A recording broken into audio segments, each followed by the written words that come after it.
Bonjour Carole Robert, merci d'être avec nous. Vous êtes la porte-parole de Fibromyalgie France, qui est une association. Vous êtes là parce qu'il y a quelques mois, on a fait un reportage sur la fibromyalgie, qui est une maladie et qui a suscité pas mal d'émotions sur les réseaux sociaux. Cette maladie englobe beaucoup de symptômes et elle est finalement assez méconnue en France, mal comprise. Je vous propose qu'on regarde l'extrait du documentaire qui a fait réagir et on en reparle tout de suite après. À Paris, Carole, elle aimerait bien savoir si les médicaments qu'on lui prescrit sont vraiment efficaces. Carole souffre depuis son adolescence de douleurs chroniques et de fatigue. Mais pendant des années, personne n'était capable d'expliquer ces douleurs. J'ai commencé moi très tôt à avoir des douleurs vers l'âge de 14-15 ans et on ne comprenait pas du tout mes troubles. Et c'est beaucoup plus tardivement, vers 33-35 ans, qu'on a posé un diagnostic de sclérose en plaques probable. Et c'est encore plus tard qu'un médecin me dit ce n'est pas une sclérose en plaques, c'est une fibromyalgie.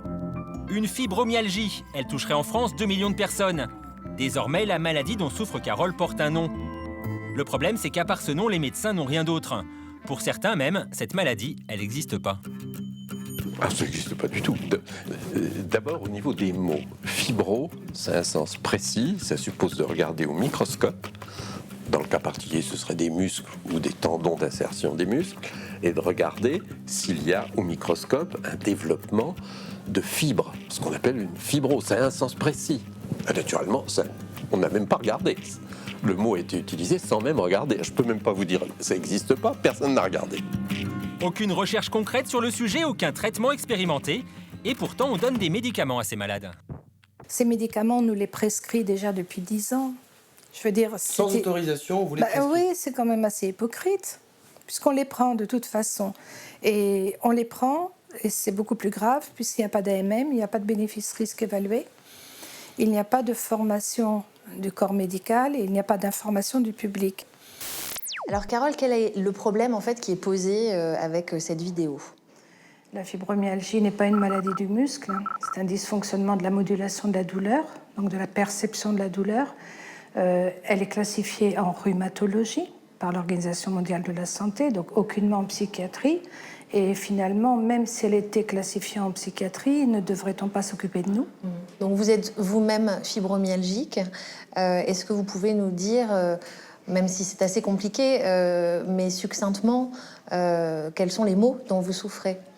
J'ai commencé à 15 ans à avoir des douleurs chroniques qui étaient justifiées par le médecin et la famille par des douleurs de la croissance, sauf que je ne grandissais plus. Et à 28 ans, pour une raison que j'ignore, j'ai commencé à avoir des douleurs diffuses, importantes. On a déjà pensé à l'époque à la sclérose en plaques. Et c'est à la naissance de mes enfants, à 35 et 37 ans, que ma situation s'est largement dégradée. Il y avait un constat de perte d'équilibre, de perte de force, de difficultés, de douleur, mais personne ne savait pourquoi. Donc voilà. Et aujourd'hui, vous prenez des médicaments spécifiques pour cette maladie ? Moi, j'ai pris beaucoup de médicaments. D'ailleurs, j'avais accepté l'interview puisque cela portait sur les médicaments. Dire la reconnaissance par le médicament est un peu exagérée, là encore, parce que nous prenons des médicaments que l'on donne à tout douloureux chronique. Donc, je ne pense pas que les laboratoires en gagneraient plus en nous soignant. De toute façon... Donc aujourd'hui, ce que vous voulez dire, c'est qu'il n'existe pas de médicaments qui traitent spécifiquement la fibromyalgie ? Non, on traite la douleur, on traite la fatigue, on traite l'humeur, mais il n'y a pas de médicament qui ait son AMM en Europe, autorisation de mise sur le marché, alors que ces médicaments ont leur autorisation aux États-Unis et au Canada.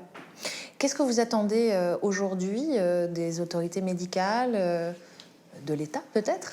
Alors, on attend beaucoup et on a déjà obtenu beaucoup. On a obtenu une reconnaissance institutionnelle, et ça, c'est le travail des associations, il faut quand même le souligner. On a obtenu la reconnaissance de l'Académie nationale de médecine comme maladie non psychique, à prendre en considération, une reconnaissance du Conseil de l'Europe et une reconnaissance récente de la Haute Autorité de Santé. Quand nous allons dans des congrès avec des spécialistes de la douleur, nous avons un véritable accueil. Nous sommes entendus, compris.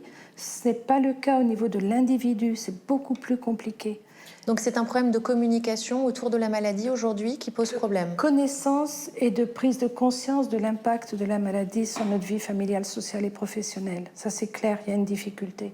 Nous avons été reçus au ministère de la Santé pour la 13e fois, avec pour la première fois le sentiment qu'une prise de conscience réelle venait d'avoir lieu.